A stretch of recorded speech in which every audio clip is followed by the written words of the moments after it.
బాధ్యత ఈ విషయం మీద తీర్మానం ప్రవేశపెట్టవలసిందిగా ఏలూరు సాంబశివరావు గారిని, అందరికీ సుపరిచితులు, ఎమ్మెల్యే గారు, కాన్సిక్యూటివ్గా ఎమ్మెల్యేగా గెలిచినటువంటి వ్యక్తులు, ప్రతిపక్షంలో కూడా తన గళాన్ని గట్టిగా వినిపించినటువంటి వ్యక్తులు, వారిని ఈ తీర్మానం ప్రవేశపెట్టవలసిందిగా కోరుతున్నాం.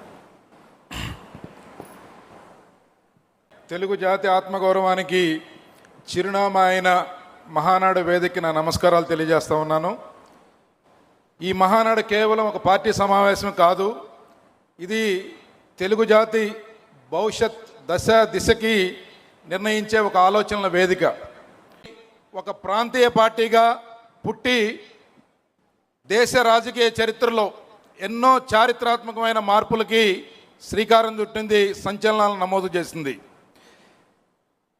ఈ 4 దశాబ్దాల ప్రస్థానంలో దేశంలో అస్థిరత ప్రభుత్వాలు ఏర్పడినప్పుడు ఒక రాజకీయ స్థిరత్వాన్ని దేశానికి ఇవ్వడమే కాకుండా దేశంలోని ప్రాంతీయ పార్టీలకి అలాగే జాతీయ పార్టీలకు కూడా ఒక సమగ్రమైన దేశం యొక్క సంక్షేమం దృష్టిలో పెట్టుకొని, దేశం యొక్క అభివృద్ధిని దృష్టిలో పెట్టుకొని దేశానికి ఒక నాయకత్వం ఇచ్చిన పార్టీ తెలుగుదేశం పార్టీ. దానికి ఎన్నో సందర్భాలు మనం చూసాం.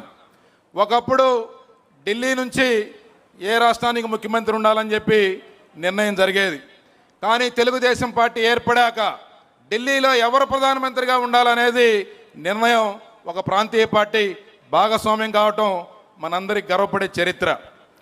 ఈ రకంగా తెలుగుదేశం పార్టీ ఎప్పుడు కూడా రాజకీయాల కన్నా కూడా దేశ సంక్షేమం, సమగ్రత, ఒకవేళ రాజకీయ లాభ నష్టాలని బేరేజ్ వేసుకోకుండా దేశ ప్రయోజనాలని ముందుగా గమనిస్తూ పనిచేస్తూ ఉన్న పార్టీ.